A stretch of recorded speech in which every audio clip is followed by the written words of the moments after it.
friends, I am Rakesh Raman. In my constant endeavor to get the school education systems of India revamped, I held a detailed virtual discussion with a few teachers from Chandigarh on January 26, 2023. The discussion was ably anchored by Mr. Arun Bansal of the Social Substance Group. The link for the Social Substance Facebook group is given under this video in its description box. Here are the excerpts from the online video discussion.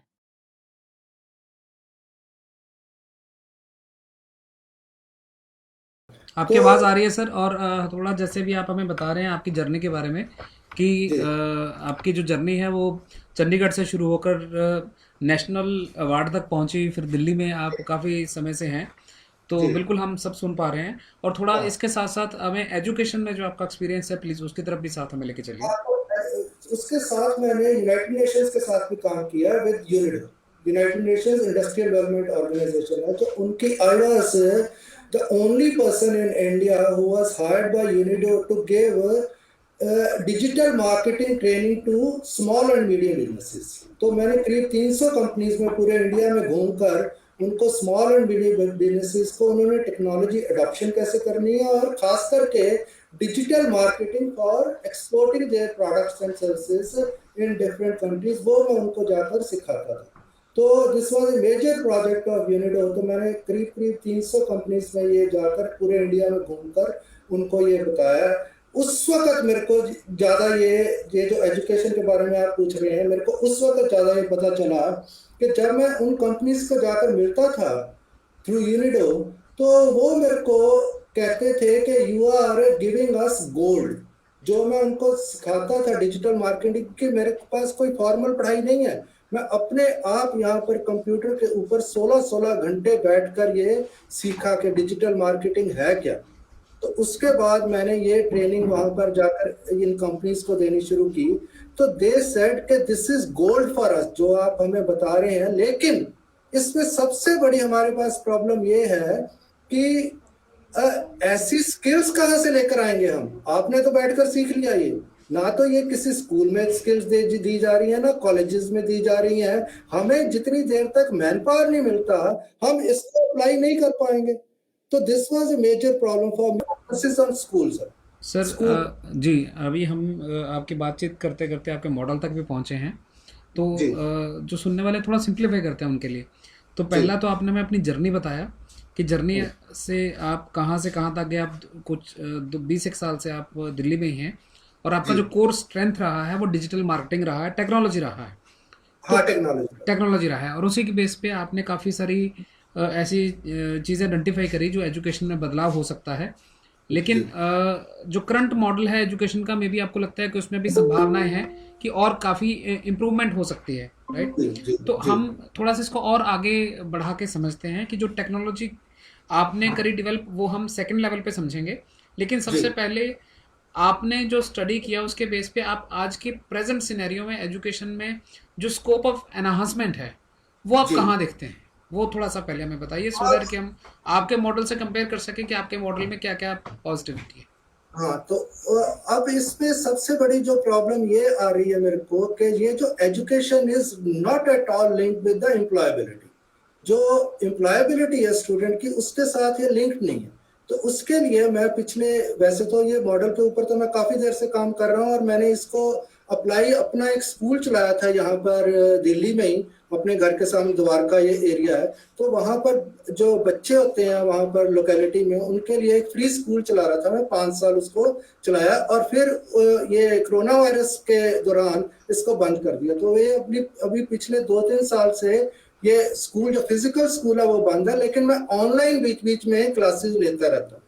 ठीक है, तो अब मेरा model क्या है कि मैं ये कहना चाहता हूँ कि जो भी बच्चे को पढ़ाया जाए स्कूल में वो that should be linked with the employability, यानी कि उसको कंप्लीट करने के बाद उसके बच्चे की जॉब लगनी चाहिए। मैं इसमें थोड़ा सा डिफरेंट कैसे है कि मैं ये कहता हूँ कि कॉलेज और यूनिवर्सिटी की जरूरत ही नहीं है। मैंने अपना एक कंस्ट्रक्टिव एजुकेशन फ्रेमवर्क बनाया है, उसमें मैं ये कह रहा हूँ कि बच्चे को कॉलेज और यूनिवर्सिटी में जाने की जरूरत ही नहीं है। तो मेरा ये जो करिकुलम है ये 12 साल का, 12 साल और plus 2 years on the job training, 14 साल के बाद बच्चा पूरी तरह से तैयार होगा to work in a very modern environment.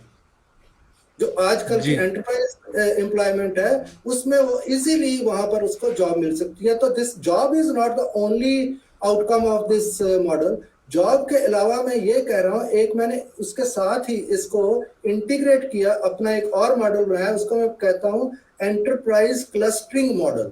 कि अगर आप उसका, मैं थोड़ा थोड़ा आपको एग्जांपल देता हूँ। एंटरप्राइज क्लस्टरिंग मॉडल पे जो बच्चे जॉब नहीं करना चाहते, ऐसे कई बच्चे होंगे या जॉब नहीं करना चाहते, तो उनके लिए, या कमजोर है पढ़ाई में, तो उनके लिए मैंने एंटरप्राइज क्लस्टरिंग मॉडल बनाया। थोड़ा सा उसको और सिंप्लीफाई करते हैं, हम थोड़ा समझने की कोशिश करते हैं और क्या आप जो मॉडल बता रहे हैं वो समझते हैं, क्योंकि जो आप बता रहे हैं कि कुछ प्रोडक्ट्स बनेंगे तो एंटरप्रेन्योरशिप के मॉडल अभी भी हैं, कई जगह चलते हैं, स्किल एंड डेवलपमेंट के भी चलते हैं। तो आप हम थोड़ा सेग्रीगेट करके और थोड़ा ब्रेक डाउन करते हैं थोड़ा सिचुएशन को। तो आपने अपने अनुभव से ये देखा कि जो करंट स्कूल एजुकेशन होता है लार्जली, है ना, हम एंटायर नहीं कह रहे, लार्जली, उसमें क्या है कि एक सबसे बड़ा इशू ये है कि एम्प्लॉयबिलिटी का इशू है। और वो एम्प्लॉयबिलिटी को हम लिंक कर सकते हैं, जो लोग पढ़ लिख भी जाते हैं लेकिन नौकरी या अपना बिजनेस नहीं कर पाते हैं, उसके साथ हम लिंकेजेस भी कर सकते हैं।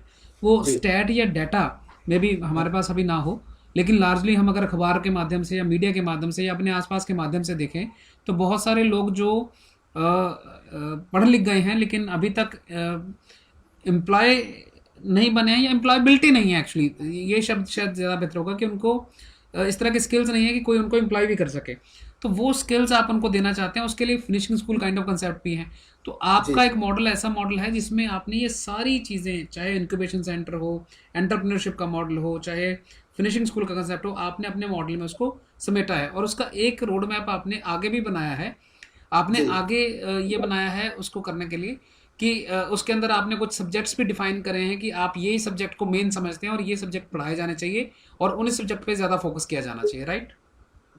उसके ऊपर मैंने बुक भी लिखी है, यानी कि it should be immediately implementable in schools which want to adopt this new modern education model. तो आप ये जो कह रहे हैं कि अभी डेटा नहीं है, तो मैं उसके लिए I have been working extensively on this. तो मैंने आपके सामने अब ये स्क्रीन खुली होगी है। जी जी जी। हाँ, तो अब मैं आपको बताता हूँ कि ये जो है, इसमें मैंने एक कॉम्प्रिहेंसिव रिपोर्ट डेवलप की है। I have shared this thing with the various state governments and the central government of India. तो अब ये आपको मैं दिखाता हूँ।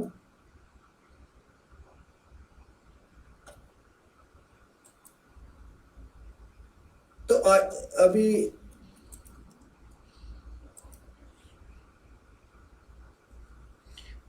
जी, जब तक आप किताब खोलते हैं मैं थोड़ा एक बार फिर जो देखने वाले हैं उनसे बातचीत करता हूँ कि राकेश रमन सर ने एक अपने अनुभव के दौरान, अपने अनुभव के द्वारा और अपनी पूरी गहन रिसर्च के द्वारा जो उन्होंने की है, एक किताब भी लिखी है और उस किताब को भी वो हमें सामने दिखाने वाला है एक ई बुक के जरिए में। तो जी सर। ये बुक नहीं है, ये this is a report to implement my model in Indian schools. Okay, तो ये this is a research report है, रिसर्च रिपोर्ट है। जी जी जी। तो ये अभी आपको नजर आ रही होगी अपने स्क्रीन के ऊपर। जी, नजर आ रही है हमें। कुछ बच्चे हैं शायद स्कूल से बाहर जाना चाह रहे हैं। जी जी जी। तो ये this is A comprehensive report. जो आप कह रहे हैं ना कि अभी हमारे पास डेटा नहीं होगा, वो सारा डेटा इसमें है। ये देखिए कि ये जब डिग्री आपके हाथ में आ जाती है, उसके बाद you are not able to get the job. आपको मिलता क्या है? आपको एक बैटन बीटिंग मिलती है, जो पुलिस डंडे मारकर भगाती है लोगों को। ये देखिए, ये सारा जो है, ये मैंने सरकार के साथ वो डिस्कस कर रहा हूँ and I have shared this thing. ये जो करंट एजुकेशन है उसमें ये पढ़ाया जा रहा है। This has no employability relevance for the students. ये सारा इसमें लिखा है। फिर आपको मैं बताता हूँ कि जिनके पास MBA, MCA, PhD डिग्रीज हैं, they are ready to work for those jobs which are meant for uneducated or illiterates. तो ये इसमें मैं आपको दिखाता हूँ अभी। ये देखिए, ये पता चल रहा है। ये तो अब ये तो मैंने एक तो यहाँ पर क्लिपिंग लगाई है, ये 707 पोस्ट पर 7.5 लाख दावेदार एमबीए एमसीए वाले भी मोची माली धोबी बनने की रेस में। अब ये तो एक लगाई है, इसके साथ मैंने इसमें लिंक दिया है कि ये this web is replete with such news stories कि जहां पर लोगों के पास बहुत अच्छी अच्छी डिग्रीज हैं लेकिन उनके पास उनको पियोन की जॉब भी नहीं मिल रही है। तो फिर मैं कहता हूं, इससे मैंने ये डिड्यूस किया, this is kind of research, then I deduce कि अगर ये डिग्री से जॉब नहीं मिल रही तो वी हैव टू चेंज और revamp this entire education model. आपने बताया कि गवर्नमेंट सेक्टर में काफ़ी सारे हर्डल्स हैं, तो let us not focus right now on, because there are so many hurdles, so let us focus back to the core part of the education, जिसमें आपने बताया कि प्राइवेट सेक्टर में प्रेफरेबल है कि प्राइवेट सेक्टर की तरफ देखिए और वहाँ जॉब्स हैं भी, और लोग जो रादर हम तो ये भी कहते हैं अपना काम शुरू करें, they can run their own business also. तो ये यही शायद गवर्नमेंट ऑफ इंडिया यही सोच के कहती है आत्मनिर्भर बनिए, तो इसी वजह से ही मुझे लगता है कि आगे बढ़ रहे हैं आत्मनिर्भरता की ओर, नारा जो दिया गया है। तो सर ये जो आपने जो इशू उठाया है एम्प्लॉयबिलिटी का, तो इसको आप एक बार रिपोर्ट अपनी पूरी दिखा दीजिए सो दैट कि फिर मैं आपसे अगला प्रश्न आपके साथ बातचीत कर सकूं। ये करने के बाद अपना मॉडल यहाँ पर डिफाइन, हाँ ये देखिए अब एक बहुत इंपॉर्टेंट डेटा है, ये जो हमारी लोकसभा है, राज्यसभा में ये डेटा शेयर किया गया है कि अब सिचुएशन क्या आ गई है कि जो जॉबलेस है लोग, जैसे किसान सुसाइड करते हैं, ऐसी जॉबलेस जो लोग हैं they have also started committing suicides, तो वो हर साल बढ़ती जा रही है। ये राज्यसभा में डेटा शेयर हुआ, तो इसलिए हमें इमीडिएटली कुछ सोचना पड़ेगा। सोच कोई भी नहीं रहा इसके बारे में। तो ये सारा डेटा उसमें दिया हुआ मैंने कि किस किस स्टेट में कितने कितने ये सुसाइड केसेस हैं, ये राज्यसभा का डेटा है, सारा गवर्नमेंट का डेटा। फिर मैं यहाँ पर कह रहा हूँ ये बुलेट पॉइंट्स में कि करंट एजुकेशन सिस्टम में प्रॉब्लम्स क्या क्या है, वो सारे मैंने यहाँ डिफाइन की है। This I think I have share this report with you, you can circulate it among this people. जी, मैं ये रिपोर्ट शेयर भी कर दूंगा, लेकिन सर ये हमारा कोर पॉइंट है, अगर आपके जो बुलेट्स पॉइंट्स है एक बार आप दोबारा पढ़ दें तो मेरे ख्याल से सभी के लिए बेनिफिट रहेगा। ठीक, क्योंकि 4-5 हैं तो एक बार वो पढ़ दें तो हमें सभी को अंदाजा रहेगा कि हम किस तरफ बातचीत कर रहे हैं। Problems in the current school education system, no relationship between education and employability of students, incompetent teachers who do not understand the evolving pedagogy बहुत इंपॉर्टेंट है। मैं तो यहाँ मिलता हूँ टीचर्स के साथ, तो मेरे को पता चल रहा है कि ऐसे तो बच्चे का कुछ सीखेगा ही नहीं जैसे वो पढ़ा रहे हैं। तो then next is careless and ignorant bureaucrats in the education department, then exaggerated high by नए politicians with a focus on votes। सिर्फ आपने देखा होगा, मैं और भी आजकल तो पॉलिटिक्स के ऊपर काफी लिखता हूँ मैं, तो अब ये सिर्फ हाई पे क्रिएट की जा रही है कि अभी हमारा इस स्टेट का नंबर 1 हो गया, इस स्टेट का नंबर 2 हो गया, यहाँ पर बहुत लोगों को वो अच्छी शिक्षा दी जा रही है, जो पास परसेंटेज है वो 99% हो गई है, उसको हम करें क्या? हम पढ़ तो इसलिए रहे कि हमें जॉब मिले, हमारे अच्छी तरह से लाइवलीहुड हमें मिले, वो तो हो नहीं रहा, हम क्या करें उसको 99% अगर पास परसेंटेज है तो इसमें ये तो अब no return on investment analysis on expenditure on education, उसके ऊपर कोई भी नहीं है, सरकार खर्चा करती जा रही है, रिटर्न ऑन इन्वेस्टमेंट ये तो बहुत इंपॉर्टेंट है, ये कॉर्पोरेट एनालिसिस इसका होना चाहिए। No method to assess the quality, अब कहते तो जा रहे हैं क्योंकि लर्निंग आउटकम्स डिफाइन नहीं है, तो इसलिए वो कहते जा रहे हैं कि क्वालिटी बहुत अच्छी। जितनी देर तक लर्निंग आउटकम्स को हम डिफाइन नहीं करेंगे उतनी देर तक हम क्वालिटी ऑफ एजुकेशन को इवेल्युएट कर ही नहीं सकते जी। तो ये उसमें दिया, फिर मैंने दिया कि इफेक्ट्स क्या है इसके, तो वो मैंने जैसे आपको बताया कि जॉब मिल नहीं रही कहीं पर, उससे क्या हो रहा है, क्राइम रेट बढ़ रहा है, और मैं पता नहीं मेरे को इस लेक्चर में कहना चाहिए कि नहीं, ड्रग्स लेना शुरू कर देते हैं लोग, फिर उससे और क्राइम रेट बढ़ता है, तो इसके काफी बहुत जो एडवर्स इम्पैक्ट्स हैं वो सारे मैंने इसमें बताए। जी, आपने काफ़ी सारे पॉइंट्स ढूंढे कि ऐसे कुछ लोग, हर एक सिक्के के 2 पहलू होते ही हैं, तो बहुत सारे लोग तंत्र में ऐसे भी होते हैं जो आपने बताया बिल्कुल उन पैरामीटर्स पे ही उतरते हैं कि उनको खुद भी नहीं आता और आगे भी उनको बता नहीं पाते किसी को, तो ऐसे लोग भी होते हैं।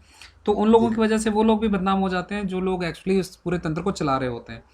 अब ये तो ये जो रिवैम्प एजुकेशन मॉडल जो मैंने आपको बताया, प्राइमरी और उसका सेकेंडरी का, ये मॉडल है मेरा। जी ये पहले पढ़ाकर उनको, फिर उसको स्ट्रीम्स बना देनी है। 5 साल पढ़ने के बाद उसकी स्ट्रीम्स बना दी कि I want to now remove the frills from the education, के जिसने बच्चे ने आगे चलकर मान लीजिए मार्केटिंग की जॉब लेनी है, उसको ये पॉलिनोमियल्स और केमिकल रिएक्शंस वगैरह पढ़ने की क्या जरूरत है? बिल्कुल भी जरूरत नहीं है उसको। तो उसका मैं टाइम सेव करके उसको उसी एजुकेशन में पहले मैं जॉब ढूंढूंगा कि this is the job for the child, उसी के हिसाब से मेरी education will be dynamic education for that child to prepare him और her for that particular job.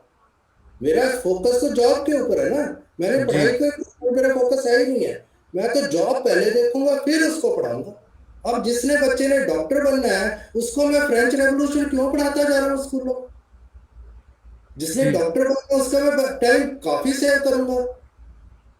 जी उसको फ्रेंच रेवोल्यूशन में पढ़ाऊंगा ही नहीं बिल्कुल भी। उसको ये हिंदी का लिटरेचर पढ़ाने की जरूरत नहीं है, उसको लैंग्वेज आनी चाहिए, वो बहुत इंपॉर्टेंट है। लैंग्वेज में पढ़ाऊंगा, उसके बाद मेरे को उसको लिटरेचर पढ़ाने की जरूरत ही नहीं है। तो ये सारा मैंने उसकी स्ट्रीम्स बनाकर उसको अलग अलग कर दिया। जी तो ये एकदम बिल्कुल आपने ऐसी बात कही है कि छठी क्लास से ही बदल दिया जाए। तो बिल्कुल मेरी तरह जो कन्वेंशनल एजुकेशन से गुजरे हैं और थोड़ा मॉडर्न एजुकेशन को भी देखा है, तो डेफिनेटली ये एक बिल्कुल फ्रेश नई आप बात कह रहे हैं कि छठी क्लास से इम्प्लीमेंट कर दिया जाए। तो काफ़ी बिल्कुल सोच विचार वाली बात है। मुझे लगता है कि इस बारे में थोड़ा और सोचना पड़ेगा और समझना पड़ेगा आपका मॉडल डीपली, तब जाके हम उसके साथ कन्विंस हो पाएंगे। चलिए आगे देखते हैं, आप और क्या प्रपोज करते हैं। इसमें मैंने कुछ ये ऑब्जेक्टिव दिए हैं कि नए मॉडल के ऑब्जेक्टिव्स क्या है, फिर फीचर ऑफ न्यू एजुकेशन। तो अब ये सारे लोग जितने पढ़ रहे हैं तो ये सारे टीचर तो बन नहीं सकते। तो जी इसलिए मैं कह रहा हूँ कि अलग अलग जो जॉब्स हैं उनको आइडेंटिफाई, जॉब्स चेंज होती रहती हैं। अब मैं आपको I can give you hundreds of such examples कि जो पहले 3 साल पहले जॉब्स थी वो आज एग्जिस्ट ही नहीं कर रही। तो मैं अपने डायनामिक का मेरा सिलेबस मैं उसको चेंज कर दूंगा इमीडिएटली। मेरे को क्यों ये जो 80s में बना हुआ सिलेबस वही पढ़ाते जाना पढ़ाते जाना पढ़ाते जाना ब्लाइंडली क्यों? Then I will be spoiling the careers of this children. वो उसकी तो जॉब खत्म हो चुकी है। अब जी मैं आपको इससे कितने एग्जांपल दे सकता हूँ, mean subsequently I can explain it to you कि इतने एग्जांपल्स हैं कि जो जॉब 3 साल पहले थी वो आज मार्केट में है ही नहीं है। तो उसके लिए मेरे को पढ़ाई अपनी चेंज करनी पड़ेगी ना, जो नई जॉब्स आई उसके उसके हिसाब से। तो जी जी उसको आप बोलते हैं हाइब्रिड स्किल्स बोलते हैं। जी तो हाइब्रिड स्किल जो है वो आज की डेट में हर एक बच्चे को, हर एक टीचर को, हर एक प्रोफेशनल को, हर एक ब्यूरोक्रेट को चाहिए वो हाइब्रिड स्किल्स। जी सर, ये जो आपने मॉडल बताया है डेफिनेटली काफ़ी सोच विचार वाला मॉडल है। लेकिन अब मैं जी थोड़ा सा डायरेक्ट आपसे प्रश्न पूछना चाहता हूँ, एक दो चीज़ें, ताकि हम आपके बारे में थोड़ा सा और जान सकें और समझ सकें कि किस तरह से हम लोग आपसे सीख सकते हैं या आपके मॉडल की तरफ आ सकते हैं। तो जी अभी जो करंट पीरियड ऑफ एजुकेशन में है वो थोड़ा सा ओवरलैपिंग पीरियड है। ओवरलैपिंग पीरियड कैसे? अभी भारत में नई शिक्षा नीति लागू हुई है, एनईपी के नाम से, न्यू हाँ, एजुकेशन पॉलिसी। वो जी, बड़ी है। तो वो पॉलिसी क्योंकि अभी लागू हो रही है, तो जो प्रेजेंट सिनेरियो है वो थोड़ा सा डायनेमिक है। तो आपकी बहुत सारी ऑब्जर्वेशन मे बी उस पीरियड की हो सकती हैं जब ये एनईपी नहीं था। तो लेट नहीं अस लेट अस नहीं लेट नहीं अस लेट अस नहीं, अंडरस्टैंड फर्स्ट ऑफ ऑल कि आप एनईपी के बारे में क्या कहते हैं, आपके विचार क्या हैं। एनईपी के हाँ, विचार सुनते हैं, फिर हम उसके बाद दोबारा बात करते हैं इस बारे में। एनईपी को इसमें रिपोर्ट में मैंने कवर किया हुआ है, जो अभी आपको दिखाई है ना, मैंने जी इसमें एनईपी के बारे में लिखा हुआ है। जी तो that means I have studied that NEP also. जी एनईपी 2020 जो है उसको मैंने स्टडी किया हुआ है। जी ठीक है। तो उसमें भी this is again a collection of totally unrelated thoughts, किसी ब्यूरोक्रेट्स ने वहां पर बैठकर वो बनाई हुई है, उसका कोई भी रेलेवेंस नहीं है, इसीलिए वो किसी भी स्टेट में लागू नहीं हो रही। एनईपी जो है आपको शायद पता होगा, किसी भी स्टेट में वो लागू नहीं हो रही, क्योंकि उसको पढ़ना ही एक अपने आप में रिसर्च का काम है। तो वो इसमें इतनी कॉम्प्लेक्स है वो रिपोर्ट एनईपी जो है। देखिए मैं आपको बार बार कह रहा हूँ, हम्म पहले मैं जॉब आइडेंटिफाई कर रहा हूँ, मैं एजुकेशन को आइडेंटिफाई कर ही नहीं रहा कि हम्म एजुकेशन क्या होनी चाहिए। कि जो पहले सबसे पहले जॉब आइडेंटिफाई होनी चाहिए। NEP should be dynamic. मैं हो सकता है कि एनईपी मेरे को 6 महीने में दोबारा बनानी पड़े। मैं ये आपको कहने की कोशिश कर रहा हूँ कि जैसे आज से 2 साल पहले जो कंटेंट राइटर्स थे उनकी बहुत डिमांड थी मार्केट में। ठीक है। अब उन्होंने वहां कंटेंट राइटर कहा कि भाई कंटेंट राइटर बन सकता है, लेकिन आज की डेट में जब ये जीपीटी आया है, उसके बाद कंटेंट राइटिंग की मार्केट बिल्कुल खत्म हो गई है। एक भी बंदे को कंटेंट राइटिंग, तो उनकी तो एनईपी फिक्स्ड हो गई, वो उस हिसाब से पढ़ाते जा रहे हैं। मैं कह रहा हूँ कि इसको इमीडिएटली बंद करना चाहिए। अब हमें नया आर्टिफिशियल इंटेलिजेंस के हिसाब से उसको पढ़ाना चाहिए, जिसने कंटेंट राइटर पहले बनना था। वो एनईपी में नहीं है, ये एनईपी में है ही नहीं है। नहीं, ये थोड़ा ना मुझे लगता है कि बात जो हम तीन चार मुद्दों को इकट्ठा मिक्स कर लिया हमने। तो मैं आपकी बात को समझते हुए मैं एक बार फिर दोबारा कोशिश करता हूँ, हम एक खास धारा की तरफ चले ताकि हमारी बातचीत में से कुछ कंक्रीट निकल के आए। मैं समर्थक हूँ कि नहीं हूँ ये मुद्दा नहीं है, आप समर्थक हैं कि नहीं उस चीज़ के, ये मुद्दा नहीं है। मुद्दा ये है कि अभी हमारे पास करंट सिचुएशन क्या है। वो मैंने जैसा पहला का ओवरलैपिंग पीरियड है, एक जगह है जहाँ पे एनईपी एप्लीकेबल अगर नहीं हुई है, वहाँ आपने आइडेंटिफाई कर लिया ये पॉइंट्स हैं आपके, राइट, वो we agreed on that one. Now coming to the second phase of it, जैसे मान लीजिए आपको एक डॉक्यूमेंट लिखने का, आपने एक पॉलिसी लिखा, तो मेरा सवाल डायरेक्टली सिर्फ ये इतना सा है कि वो एक पर्टिकुलर पार्ट, आपने तो कई पॉइंट आइडेंटिफाई किए ना, एक जो पर्टिकुलर पार्ट था एम्प्लॉयबिलिटी वाला, पर्टिकुलर एम्प्लॉयबिलिटी वाला पार्ट, मैं सिर्फ उसी एक पॉइंट की बात कर रहा हूँ। एक ही है मेरा, और कोई पॉइंट ही नहीं है। सिर्फ मेरी पूरी रिपोर्ट, मेरा पूरा काम एक ही पॉइंट है, सिर्फ एक ही पॉइंट कि अगर बच्चे को जॉब मिलती है तो मैं इसमें इंटरफियर करूंगा ही नहीं। आप जो मर्जी मॉडल यूज कीजिए, एनईपी कीजिए, कुछ भी कीजिए, मेरा सिर्फ एक ही फोकस, और कोई भी मेरा इसमें ऑब्जेक्टिव है ही नहीं है, सिर्फ एम्प्लॉयबिलिटी, सिर्फ एम्प्लॉयबिलिटी। जी जी हाँ, और कुछ भी नहीं है, मेरे को कुछ लेना देना नहीं है। जी जी जी। तो ऐसी हम लोग कोशिश करेंगे। बहुत अच्छा आपने पॉइंट दिया है, और डेफिनेटली इसके बारे में जब तक हमारे पास कंक्रीट डाटा नहीं होगा, जब तक हमारे पास कंक्रीट एक ऐसा एक्सपर्ट नहीं होगा जिसके ऊपर मैं एनईपी के साथ में बात कर पाऊँ, तब तक उस बारे में कमेंट करना मेरे लिए ठीक नहीं होगा। लेकिन हाँ, सर की बात को बिल्कुल हम इस बात से समझते हैं कि सर का जो प्राइम फोकस है वो एम्प्लॉयबिलिटी है। अगर एनईपी एम्प्लॉयबिलिटी देता है तो he agrees that NEP is good.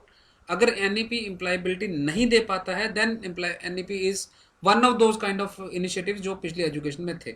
So this I think is quite clear on that one. मैं थोड़ा और क्लैरिफाई करना जी जी चाहता जी। हूँ। मैं हमारा उसको बता रहा हूँ आपको कि एनईपी जो भी है ये फिक्स डॉक्यूमेंट हो ही नहीं सकता। मैं आपको यही बता रहा हूँ कि ये प्रिंट फॉर्म में, ये बुक की फॉर्म में नहीं हो सकता। ये हमें जो एनईपी जो भी है, ये एनईपी या जो भी इसको कहें, ये मेरे को हो सकता है 3 महीने में 2 बनाने पड़े, 3 महीने में 2। सर ये मैं कह रहा हूँ। जी जी बिल्कुल, मैं इसलिए आपकी बात से सहमत हूँ। और आप और मैं दोनों, आप और मैं दोनों ही टेक्नोलॉजी की लाइन से हैं, तो हर एक डॉक्यूमेंट के, हर रिपोर्ट के वर्जनिंग हो सकती है। डेफिनेटली अगर समाज इनपुट्स नहीं देगा, आप और मैं इनपुट्स नहीं देंगे, तब तक कोई डॉक्यूमेंट रिवाइज नहीं हो सकता। तो हम सब अपनी ये आज की जो वार्ता है, जो बातचीत है, ये भी उन्हीं इनपुट्स को देने के लिए है। तो ये इनपुट्स जब उनके पास जाएंगी तो वो डेफिनेटली एनईपी पहले चरण में जब लागू होगी और उसके ऊपर रिविजन्स होंगे, लोग अपनी बातचीत कहेंगे, आपने रिपोर्ट लिखी है वो जाएगी, तो लोग फिर से दोबारा देखेंगे भी ये कमियां रह गई हैं, उसको रिवाइज करेंगे। प्लस उसमें एक डायनेमिक पार्ट भी रखेंगे। अब मुझे लगता है कि एनईपी में कहीं ना कहीं वो डायनेमिक पार्ट है, लेकिन डॉक्यूमेंट अभी क्योंकि मेरे पास नहीं है और मैं उसका एक्सपर्ट नहीं हूँ, तो मैं उससे बच रहा हूँ कमिट करने से। लेकिन हाँ, मैंने कहीं पढ़ा है कि एनईपी में वो डायनेमिक पार्ट भी है। Will talk about that one कि वो डायनेमिक पार्ट कैसे है। लेकिन अल्टीमेटली ले दे के बाद का मतलब मेरा रमन जी का एक ही मुद्दा है कि एम्प्लॉयबिलिटी होनी चाहिए। जो जिसको भी एजुकेशन मिले, स्कूल एजुकेशन हो, हायर लेवल पे एजुकेशन हो, जिसको भी एजुकेशन मिले, जो अपनी ज़िंदगी के कीमती साल एजुकेशन में गुजारता है, उसको नौकरी मिलनी चाहिए, उसको ऐसी स्किल्स मिलनी चाहिए कि वो अपना बिजनेस कर सके, वो समाज में रह सके, समाज का एक मजबूत अंग बन सके, और नेशनल जो बिल्डिंग हम कंसेप्ट की बात करते हैं, नेशन की बिल्डिंग का एक बिल्डिंग ब्लॉक बन सके, ना कि सिर्फ लेने वाला कमज़ोर बन सके। मेरे ख्याल से इस मुद्दे पे हम बिल्कुल सहमत हैं।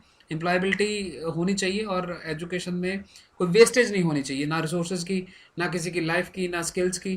तो ये एक बड़ा मुद्दा है। लेकिन एक बड़ी इंटरेस्टिंग बात है सर, इतना गहन अध्ययन के बाद आपने जो हमें एक अपना मॉडल बताया है, जिसमें आप छठी क्लास ऑनवर्ड्स आप कहते हैं कि कुछ खास सब्जेक्ट पढ़ाए जाने चाहिए और स्किल्स दी जानी चाहिए।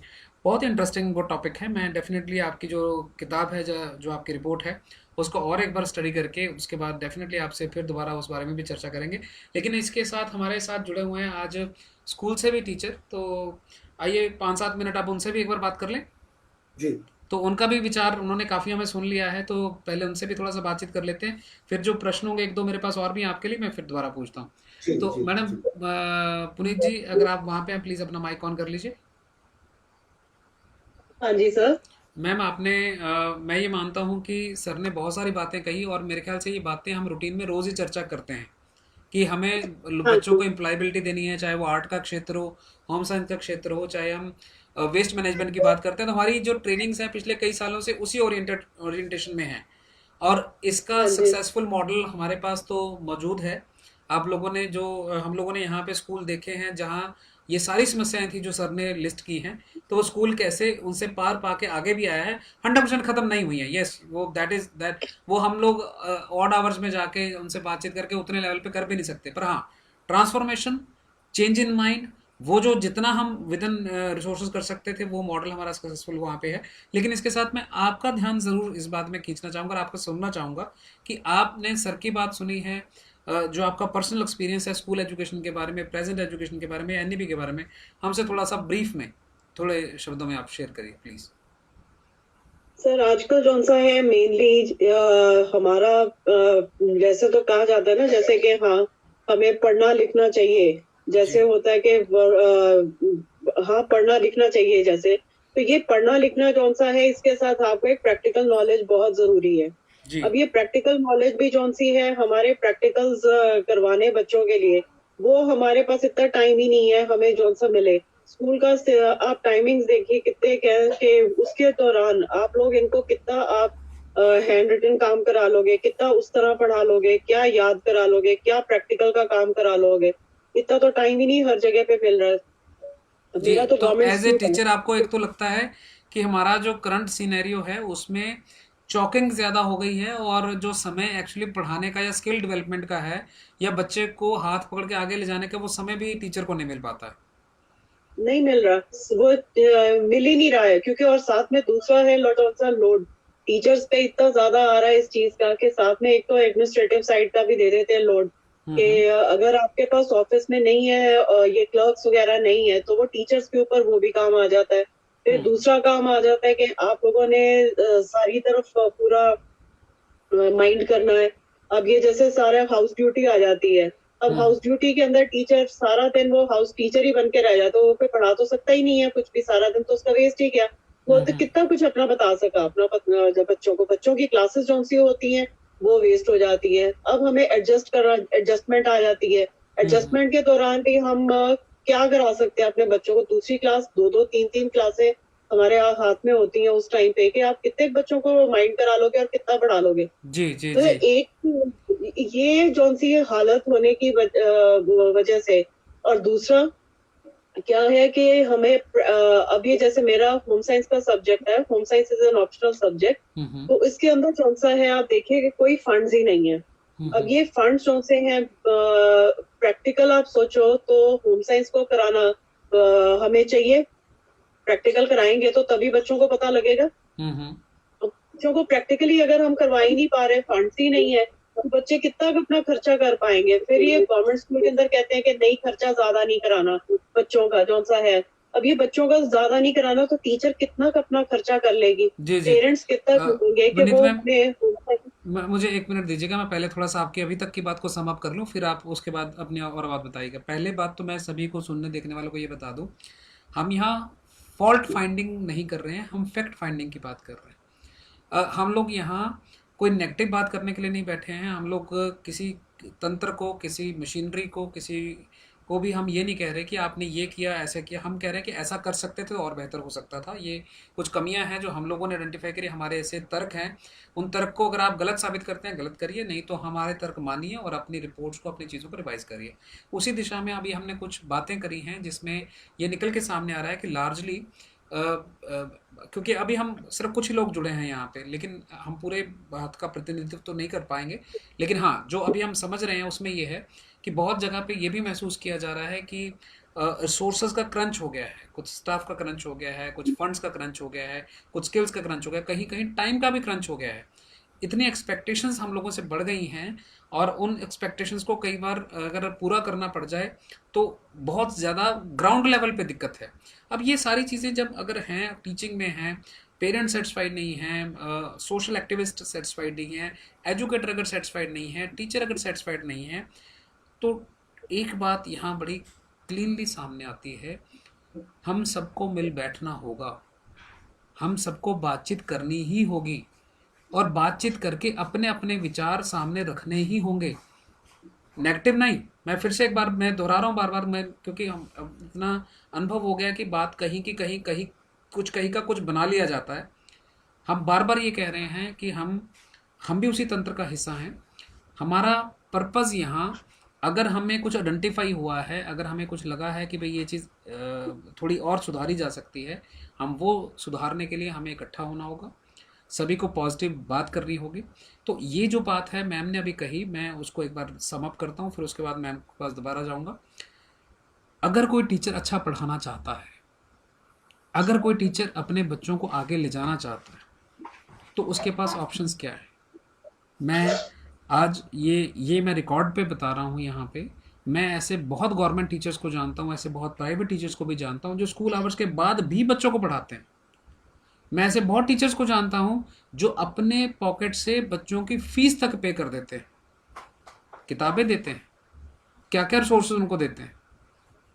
बावजूद इसके अगर टीचर्स, मैं जो पुनीत मैम है मैं इनको भी जानता हूँ, ये स्पेशली एबल्ड बच्चों को भी पढ़ाने जाते हैं समय निकाल कर, अपने काम के बाद शाम को भी पढ़ाने जाते हैं, फिर किसी दिन छुट्टी होती है, छुट्टी वाले दिन भी बच्चों को पढ़ाने जाते हैं।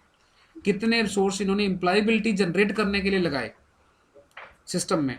तो इनका किया हुआ काम और इनके जैसे कितने टीचर्स हैं, कितने साथी हैं हमारे, उनका किया हुआ काम, उनका ये अनुभव जब ये कहता है कि सिस्टम में कुछ सुधार की गुंजाइश है, तो यस, हम सबको मिलके बैठना ही होगा, अपनी नीतियों पे, अपने किताबों पे, अपने रिपोर्टों पे दोबारा चर्चा करनी ही होगी और उन चर्चा करने के बाद उनको रिवाइज भी करना होगा। मैम, मैंने आपकी बात को समअप करने की वहाँ कोशिश करी है।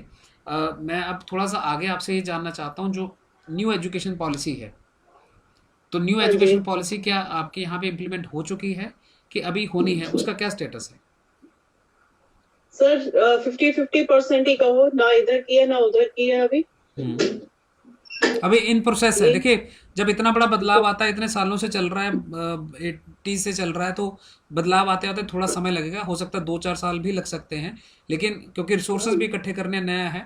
लेकिन इस दौरान जो ओवरलैपिंग पीरियड है, हमने रिसोर्सेज का को अभी बन रहे हैं, बिल्डिंग ब्लॉक्स हो रहे हैं, तो जो जो कमियां आपको आ रही हैं वो डेफिनेटली उनको हाईलाइट करना भी बड़ा ज़रूरी है। तो आपके सब्जेक्ट के हिसाब से, जो आपका होम साइंस सब्जेक्ट है, उसके हिसाब से कुछ बदलाव, कुछ बच्चों को इनकरेजमेंट मिली है या डिस्करेज हुए हैं बच्चे, थोड़ा सा वो बच्चों के पॉइंट ऑफ व्यू से बताइए।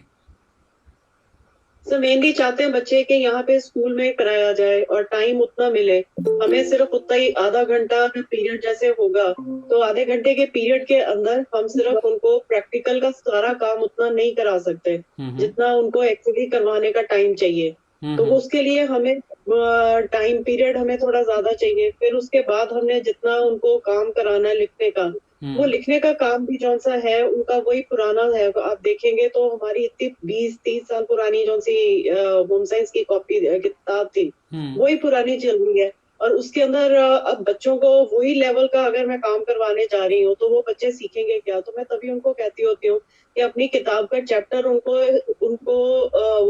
वर्बली बोलती हूँ, पढ़ा देती हूँ, ताकि मन में उनके ये ना रहे कि हमने पढ़ा नहीं है। जी, तो पढ़ा बिल्कुल। देती हूँ, पर बाकी जौन सा होता है उनपे मैं व्यूज लेती होती हूँ उनके साथ, पूरे आज की दुनिया के अंदर जो वो हो रहा है उनके जी। बिहाफ पे उनको फिर एग्जाम्पल दे दे के उसका चैप्टर का पढ़ाती हूँ। तो आपकी क्योंकि बात ने उनको बिल्कुल समर्थन कर दिया है राकेश रमन जी की बात का। राकेश रमन जी ने ये आइडेंटिफाई किया, एक हमारे सिलेबस जो है पुराने घूम रहे हैं। दूसरी बात, उन्होंने अपने मॉडल में एक बड़ी बात कही कि जो बच्चा जिस तरफ जाना चाहता है उसको उसकी वो ट्रेनिंग देंगे। तो अगर कोई बच्चा होम साइंस में जाना चाहता है उसको होम साइंस की ट्रेनिंग देंगे। उन्होंने ये कहा कि वो दूसरे सब्जेक्ट की तुलना में उनको जिसमें जाना चाहता है उसी में वो समय देंगे। एज ए टीचर भी आप ये बात फील करते हैं। तो ये एक बात बहुत बड़ी राकेश रमन जी के मॉडल के हिसाब से निकल के सामने आती है हमारे पास, कि जो बच्चा जिस स्ट्रीम में जाना चाहता है या उसकी ट्रेनिंग उसको दी जा रही है, उसको एम्पल टाइम टीचर और स्टूडेंट दोनों को दिया जाना चाहिए कि उसको वो स्किल सिखाई जा सकें। अगर टीचर ने आइडेंटिफाई कर लिया है कि ये बच्चा बहुत अच्छा होम साइंस में जा सकता है, ये बहुत अच्छा लिटरेचर में जा सकता है, ये बहुत अच्छा मैकेनिक बन सकता है, तो टीचर और स्टूडेंट दोनों को एम्पल टाइम दिया जाना चाहिए कि वो उस दिशा में कर सकें। और उसमें मेरे ख्याल से राकेश रमन जी, जो आपका मॉडल में समझा हूँ, उसमें यही बात आप कह रहे थे कि उसी दिशा में उसको आप लेके जाएंगे और कुछ बेसिक सब्जेक्ट्स आप उनको सिखाएंगे। तो मेरे ख्याल वो बिल्कुल एग्जैक्टली सेम बात जो है हमारे यहाँ टीचर भी इसकी प्रौढ़ता करते हैं और इसको कहते हैं कि हाँ ये चीज़ होनी चाहिए। पुनीत मैम, मैं आपके पास दोबारा आऊँगा। Let us have more of the participants, एक बार ज़रा उनसे भी हम पूछ लेते हैं। शालू मैम, आप वहाँ पे हैं तो प्लीज़ अपना माइक ऑन कर लें। नमस्कार, कैसे हैं आप? हाँ जी, ठीक है सर, सब ठीक है। जी जी, आपने मैम ये सारी बात सुनी, हम लोगों ने काफ़ी सारी बातचीत करी और आज के एजुकेशन के ऊपर भी बातचीत की, और हमने जी सर। ये भी जो प्रेजेंट स्टेटस है उसके ऊपर भी बातचीत की। तो आपका क्या कहना है इस बातचीत के बारे में? सर मैं भी जैसे Puneet ma'am, even I am a home science teacher, और वही घिसा पिटा पुराना सिलेबस है कि स्टोव कैसे जलता है और चूल्हा कैसे बनता है, वही पढ़ा रहे हैं, वही प्रैक्टिकल तो अब होता ही नहीं है कुछ भी। तो वही it is a very monotonous thing, हम भी करके अपनी कार्रवाई पूरी करते हैं, बट मतलब वही एडमिनिस्ट्रेटिव वर्क के कारण बच्चे सफर होते हैं। बच्चे तो चाहते हैं, बट अगर हम 5 मिनट ज्यादा भी एक्स्ट्रा पीरियड ले लेंगे ना, तो साइंस वाली टीचर आके बोल देती है यार क्या पढ़ा रहे हो, तेरे तो वैसे ही पूरे नंबर आ जाएंगे, हमें पढ़ाने दो। और अब आजकल एक टीचर स्पेशल आ रहा है सोशल मतलब ये एक्टिविटी सिखाने के लिए, हाथ का जैसे जूट का और ये सब। तो मैंने खुद ऑब्जर्व करा है, 9th के बच्चे बैठते हैं और साइंस के टीचर लड़ने आ जाते हैं कि मैडम ये स्किल डेवलपमेंट क्यों करवा रहे हो, 10वीं च नंबर तो पूरे आने नहीं है हमें। तो इतना उनको डांटता है, इतना डांटता है, मतलब मेरे को इतना फील हो रहा है the children are willing to learn skills, but the teachers who are bound कि भाई हमने पूरे नंबर लाने हैं, नेचुरली उनका भी प्रेशर है, अभी हमने मैथ पढ़ाना है, साइंस पढ़ाना है, तो दे वुड नॉट लाइक कि बच्चा ये फालतू कामों में, उनके लिए एक फालतू काम है। जी जी जी। Being a home science teacher मेरी बड़ी फ्लेक्सिबल अप्रोच है। मुझे ये लगता है कि क्यों टीचर ऐसे बोलते, फिर बाद में कहते हैं तू साइंस दी टीचर नहीं ना है, इसीलिए अगर तू मैथ्स की साइंस की तो देखो वैल्यू समझ आती। यहाँ पे एक तू तो वही है होम साइंस की। शालू जी, एक मिनट, मैं यहाँ पे आपको 1 मिनट आपसे मैं चाहूंगा बीच में, क्योंकि फिर 2-3 बातें ओवरलैप हो जाएंगी। लेकिन एक आपने बहुत अच्छी बात यहाँ पे सामने रखी है, वो भी राकेश रमन जी के जो मॉडल में है। जी बिल्कुल, आप I agree with this model. जी जी जी जी जी। तो मैं इसीलिए मैं उसी बात को जरा कनेक्ट करना चाह रहा हूँ, वो जो ऑडियंस हमें सुन रही है, देख रही है, उनसे भी मैं कनेक्ट करना चाह रहा हूँ। देखिए, अभी यहाँ 2 तरह के अलग अलग टीचर्स की बात हो गई। एक वो टीचर है जो अपने होम साइंस का सब्जेक्ट कोई बात अपनी कर रहे हैं, उसके सिलेबस की बात कर रहे हैं। एट द सेम टाइम दूसरे टीचर जो साइंस के कह रहे हैं मुझे भी समय चाहिए, है ना? तो करंट जो सिनेरियो है उसमें क्या है कि अगर 40 मिनट का पीरियड दोनों के पास है and they both are feeling कि टाइम सफिशिएंट नहीं है जी, तो हम एक को ऊपर इनके, मेरे को लगता है राकेश रमन जी के मॉडल में ये बड़ी खास बात थी, साइंस या होम साइंस दोनों को एक ही लेवल पे रखा गया, बड़ा छोटा नहीं किया गया। तो अगर समय चाहिए तो दोनों को चाहिए, सबको चाहिए। तो वो जो सबको समय चाहिए वो समय तभी मिल पाएगा जब हम उसकी डेडिकेटेडली उन स्किल्स की तरफ लेके चलेंगे, या उसके सब्जेक्ट्स को, उसके करिकुलम को उस तरह से मोल्ड करेंगे भी अब इसमें ये इसको आगे बढ़ना है। दूसरा आपने बड़ा अहम मुद्दा उठाया कि जो सोशल स्किल्स हैं, जैसे जूट का बैग बनाना है, तो अनफॉर्चुनेटली मैं यहाँ पे एक अनफॉर्चुनेट शब्द यूज़ करूँगा, ये दुर्भाग्य वाली बात हो जाती है कि हम एजुकेशन की भी प्रॉपर कई बार समझ खो बैठते हैं। अगर वो जूट का बैग बना रहे हैं, कोई पेपर बैग बना रहा है, कुछ एक्चुअली तो वो होम साइंस ही तो है। एक्चुअली तो वो हमने उसको होम साइंस में हमने सिलेबस लिमिटेड कर दिया, समय लिमिटेड कर दिया, टीचर्स को लिमिटेड कर दिया, टीचर को बांध दिया, टीचर वो नहीं करवा पाए, तब हम एक और चीज़ ला रहे हैं कि भी ये भी करवाओ। तो अगर वो होम साइंस के टीचर को समय दिया जाता, शायद ये सारी चीज़ें होम साइंस का टीचर खुद ही सिखा देता, भी ये भी करना होता है। पहले तो घर घर में ये छोटे छोटे काम हुआ करते थे।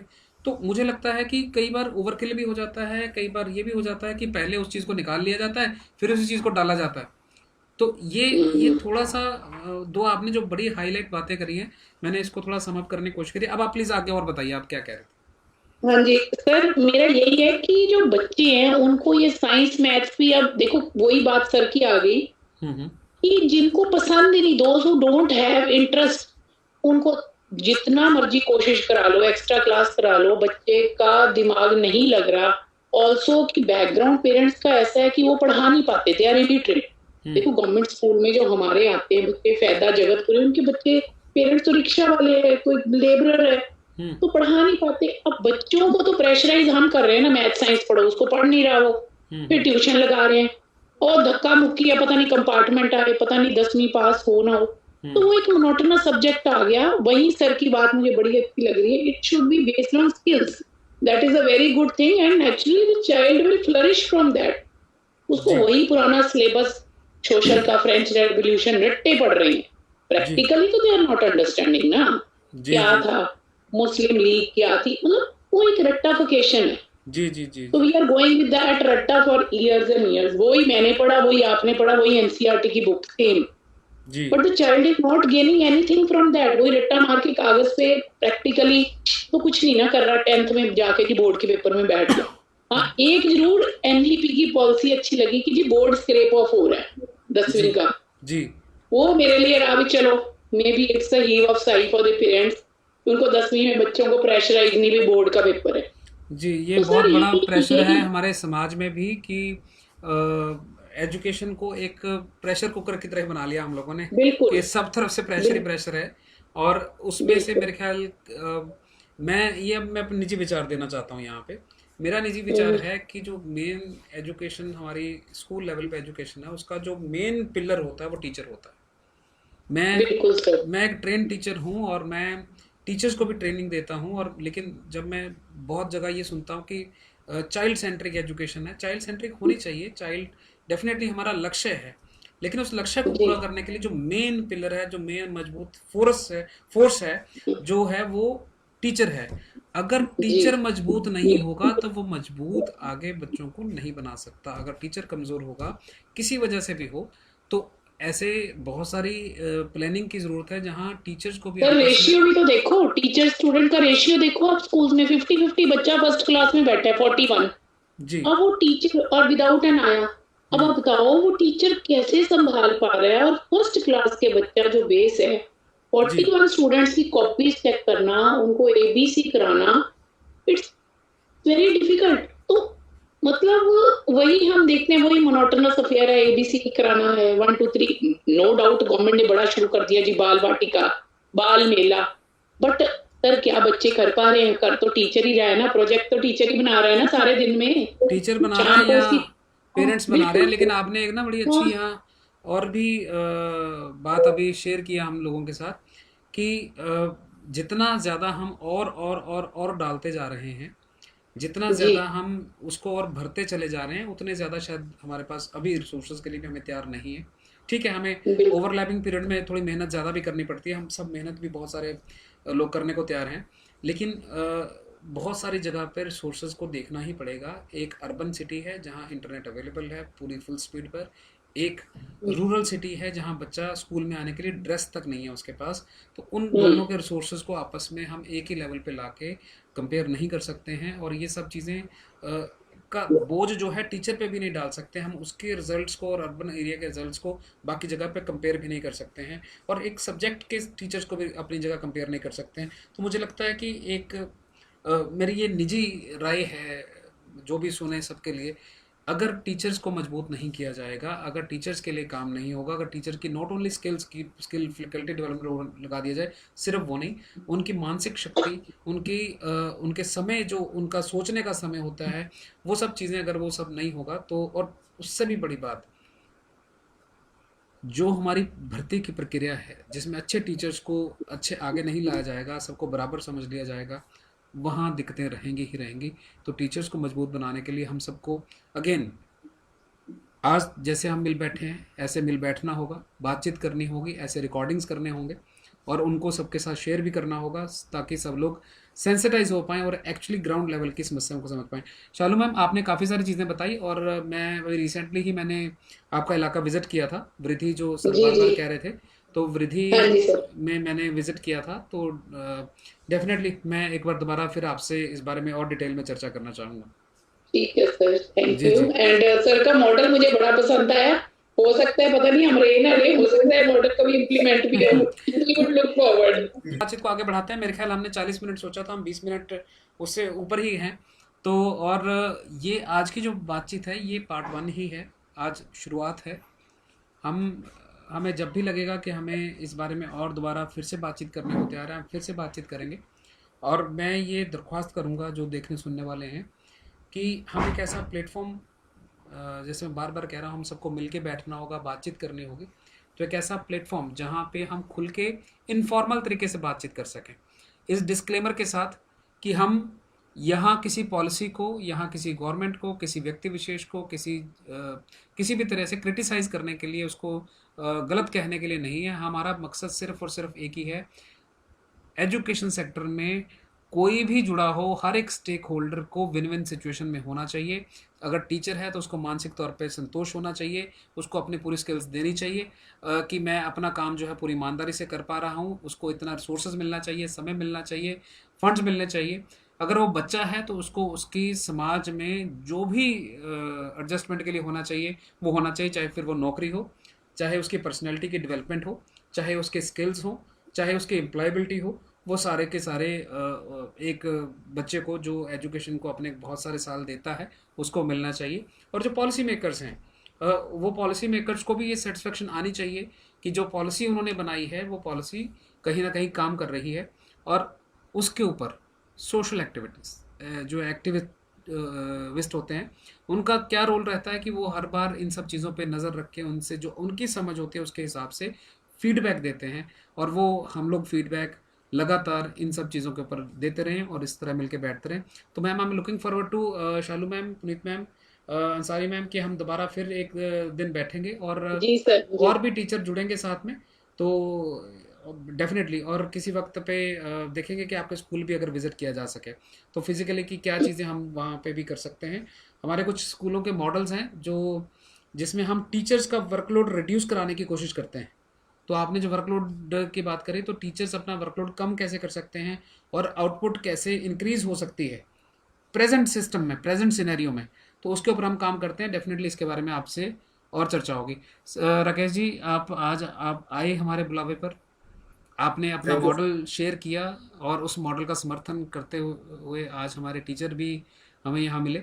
और आपकी जो आपने आइडेंटिफिकेशन किया है या आप उसको आगे बढ़ाना चाहते हैं, उसके लिए हमारी बहुत शुभकामनाएं हैं। इसके ऊपर मैं दोबारा चाहूँगा कि फिर हम दोबारा चर्चा करें और बार बार करें, चाहे उसको आज करें, 15 दिन में करें, महीने में करें, जब Rakesh Raman is a national award-winning journalist and founder of the humanitarian organization RMN Foundation. Earlier, he was writing an exclusive edit page column regularly for the Financial Express, which is a daily business newspaper of the Indian Express Group. He had also been associated with the United Nations, UN, through the United Nations Industrial Development Organization, UNIDO, as a digital media expert to help businesses use technology for brand marketing and business development. You can check out the related links given under this video and subscribe to the RMN YouTube channel to watch more informative videos. Thank you.